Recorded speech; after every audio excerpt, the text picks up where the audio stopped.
Assalamualaikum warahmatullahi wabarakatuh. Salam sejahtera untuk kita semua, sahabat pemirsa channel Papindo.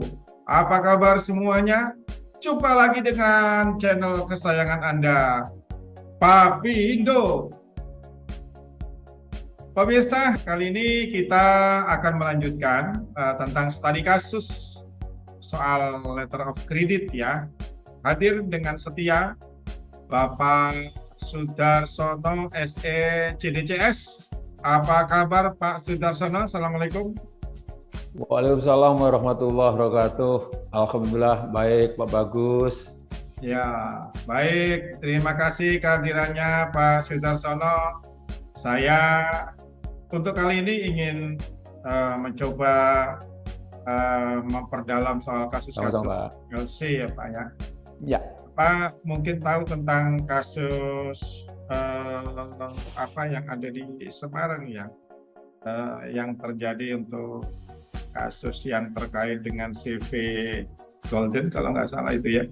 Itu gimana Pak ceritanya itu Pak? Ya.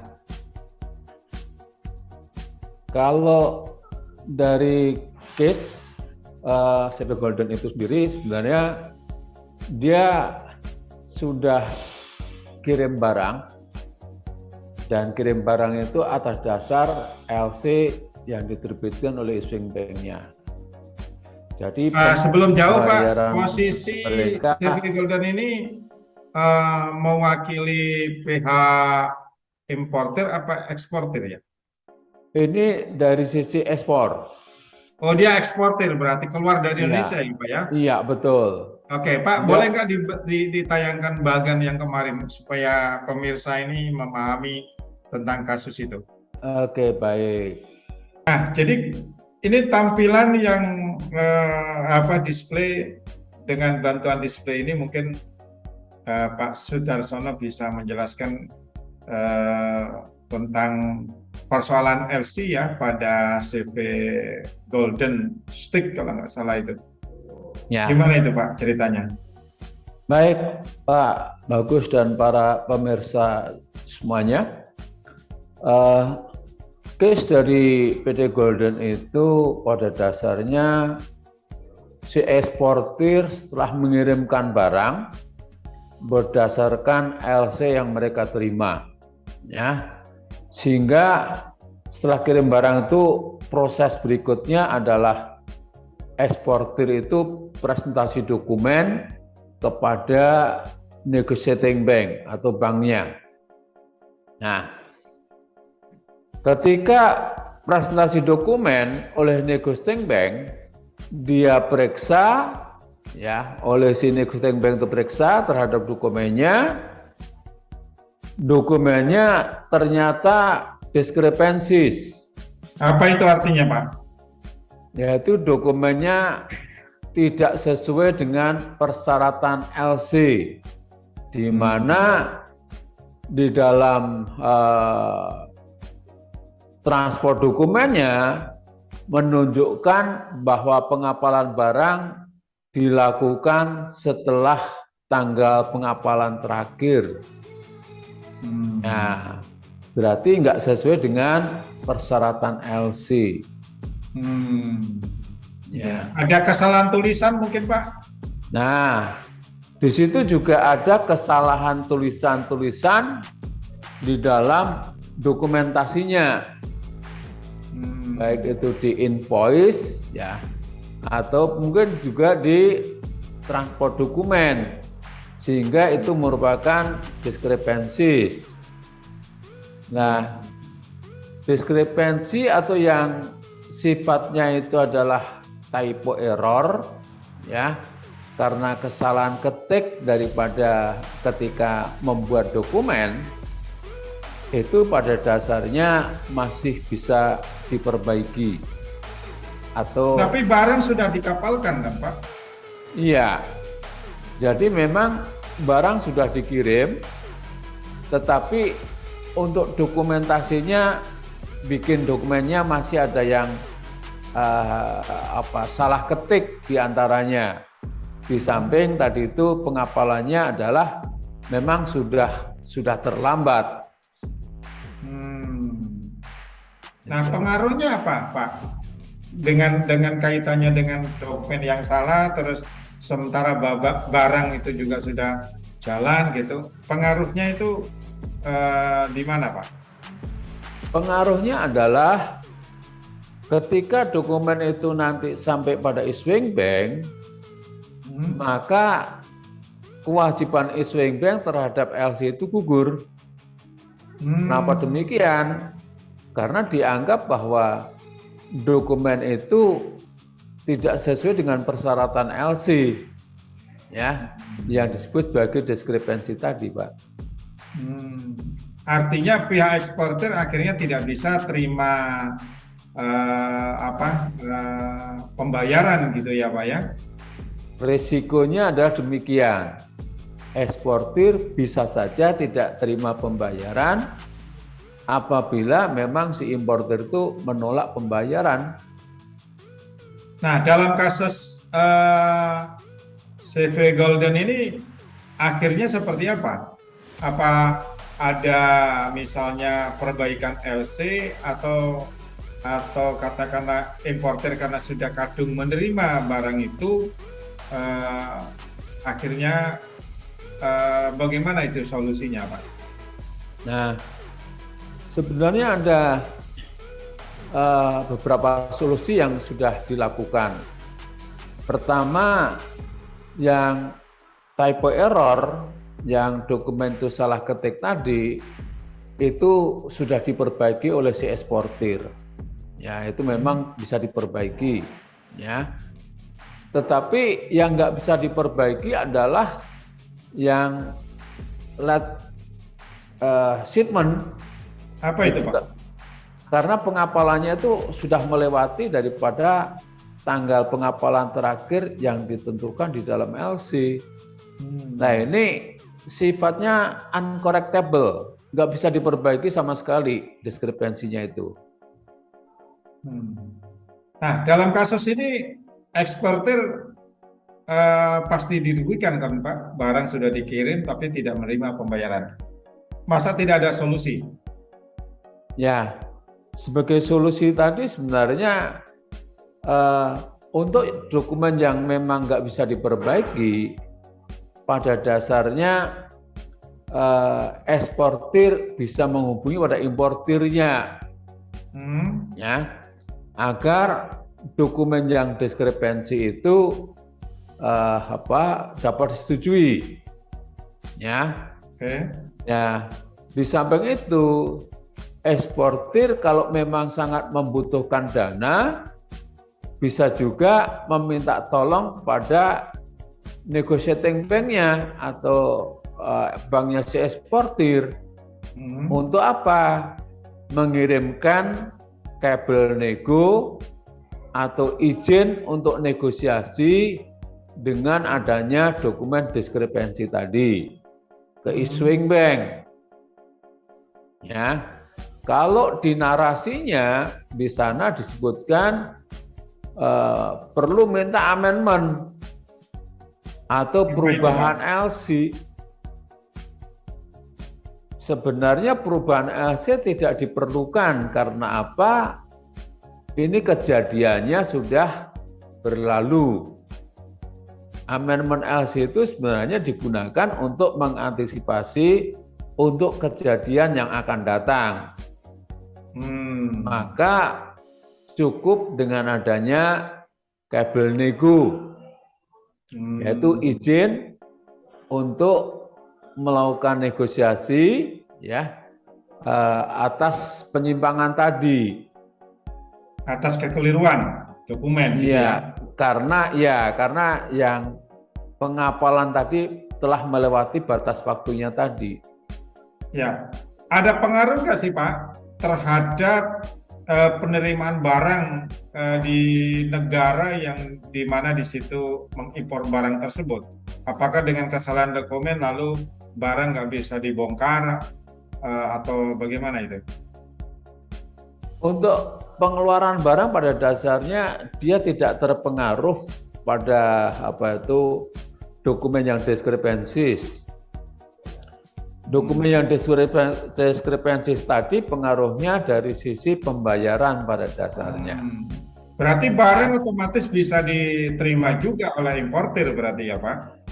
Kalau importir setuju dengan diskrepensinya dan importir melakukan pembayaran pada issuing bank, maka issuing bank akan mengizinkan untuk dinegosiasi. Maka importir nanti akan memperoleh dokumen. Jadi ketika ada kabel nego tadi, issuing bank akan informasi kepada importir. Importir, ini dokumen sudah dipresentasikan pada si negotiating bank atau beneficiary banknya, tetapi dokumen ada diskrepensinya adalah ini. Minta izin negosiasi, boleh atau tidak. Kalau boleh, silahkan berikan persetujuan terhadap diskrepensinya. Ya. Nah, kalau dia setuju, maka dia akan memberikan persetujuan pada issuing bank bahwa saya setuju dengan adanya diskrepensi itu, ya. Nanti untuk bisa dinegosiasi, maka issuing bank akan meneruskan. Ya, issuing bank akan meneruskan pada si negotiating bank. Atas dokumen yang diskrepensi yang disebutkan tadi di dalam kabel nego disetujui oleh importir dan kami setuju Anda untuk melakukan negosiasi. Ya. Nah, kalau udah ada balasan yang demikian, maka negotiating bank bisa membayarkan atau menegosiasi kepada si eksportirnya. Dokumen baru dikirimkan pada issuing bank. Issuing bank terima dokumen, serahkan pada si importir, ya. Kemudian importir proses untuk pengeluaran barang. Selanjutnya issuing bank tadi melakukan pembayaran atau melakukan reimbursement pada si negotiating banknya. Nah, kasus yang semacam ini banyak nggak sih Pak di Indonesia? Indonesia dalam posisi sebagai eksportir ya? Iya.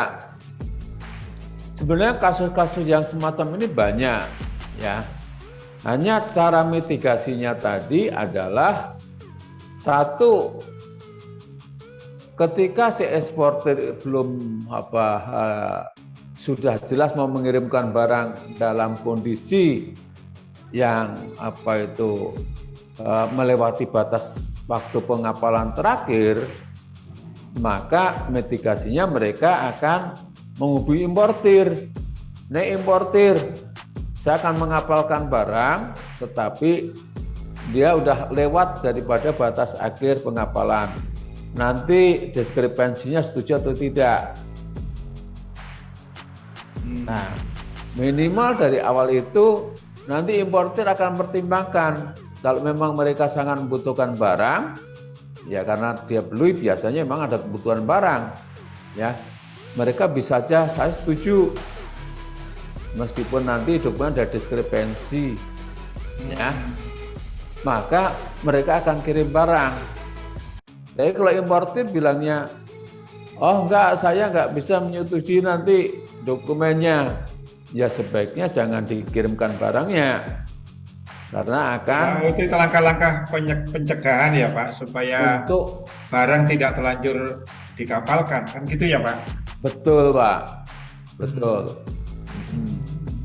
Nah, andai kata saja barang sudah dikapalkan, ya toh, lalu ada kesalahan dokumen, lalu ada keterlambatan barang, misalnya kan, atau keterlambatan pengapalan, lalu kemudian importir juga tidak bisa terima tentang itu, misalnya kan, lalu gimana tuh proses selanjutnya? Barang apa kembali ke pihak eksportir ataukah bagaimana kejadian itu Pak? Kalau memang barang sudah terkirim, kebanyakan kalau di eksportir kita itu ya memang barang udah dikirim dulu, baru proses untuk minta persetujuan tadi diskrepensinya. Ya, kebanyakan semacam itu. Tapi biasanya mereka akan sangat tergantung daripada hubungan mereka, Pak. Antara si importir sama eksportirnya. Kalau mereka udah berlangganan dan sering dilakukan, ya itu tidak menjadi masalah pada dasarnya. Andaikan misalnya importernya agak nakal-nakal sedikit, yang penting saya terima barang, ya udah dia nggak ada etikat untuk bayar, bisa terjadi nggak Pak itu? Dia tidak akan mungkin terjadi ketika dokumen tadi atau di dalam BL-nya itu dinyatakan full set yang disampaikan pada bank, Pak. Harus ada persyaratan juga ya? Iya, betul. Maka klausal LC itu juga menjadi sangat penting. Itu penting diperhatikan oleh importir sama si eksportirnya. Ya, ya. Oke, Pak. Jadi kalau misalnya tadi itu barang sudah terkirim, importir nggak mau melakukan pembayaran, ya mau nggak mau eksportir nanti akan menarik barangnya lagi melalui maskapai pelayaran. Rugi 2 kali, Pak. Rugi 2 kali di sisi freight-nya. Ya. Oke, nah sekarang ini kan menurut saya, andaikan ada pihak surveyor ikut terlibat dalam proses pengapalan dan lain-lain, tentunya terjadinya kesalahan dokumen dan lain-lain itu mungkin akan bisa dicegah lebih awal kali ya, Pak? Kalau yang terkait dengan surveyor, dia tidak bisa, Pak, karena surveyor itu hanya terkait dengan untuk inspeksi barang. Dalam kasus CV Golden ini, kelihatannya dari skema yang Bapak sampaikan, itu kita tahu bahwa persoalannya ada di persoalan dokumen kan gitu, dan kemungkinan dalam hal ini tidak ada yang dirugikan, namun juga berkemungkinan pula kesalahan-kesalahan ini akan terjadi pada para eksportir gitu kan. Tentunya saya berharap ada, anggaplah ini closing statement ya Pak Sudarsono, kira-kira Bapak bisa sampaikan apa kepada pemirsa channel Papindo ini supaya kejadian-kejadian yang model begini tidak terjadi lagi. Silakan Pak Sudarsono. Baik, terima kasih Pak Bagus. Kami ngajak para pemirsa yang budiman untuk bisa bergabung dan mengikuti pelatihan atau kursus di Papindo. Ya. Dengan demikian nanti bisa melakukan mitigasi risiko-risiko yang mungkin timbul di dalam perdagangan internasional, yang jelas yang banyak disebabkan oleh LCL fiktif ataupun dokumen yang fiktif, ya, ataupun kasus-kasus yang terkait dengan adanya diskrepansi dan sebagainya. Oke. Kemudian Pak Bagus. Oke, terima kasih Pak Sudarsono, dan bagi pemirsa channel Papindo, apabila Anda ingin belajar banyak tentang soal letter of credit dan lain-lainnya yang berkaitan dengan ekspor impor, Anda bisa menghubungi pihak Papindo melalui nomor HP yang ada di bawah ini, dan Anda bisa mengikuti pelatihan-pelatihan yang diselenggarakan oleh Papindo. Terima kasih Pak Sudarsono, terima kasih para pemirsa semuanya. Assalamualaikum warahmatullahi wabarakatuh. Waalaikumsalam warahmatullahi wabarakatuh. Tonton terus channel Papindo. Jangan lupa subscribe, like, comment, and share.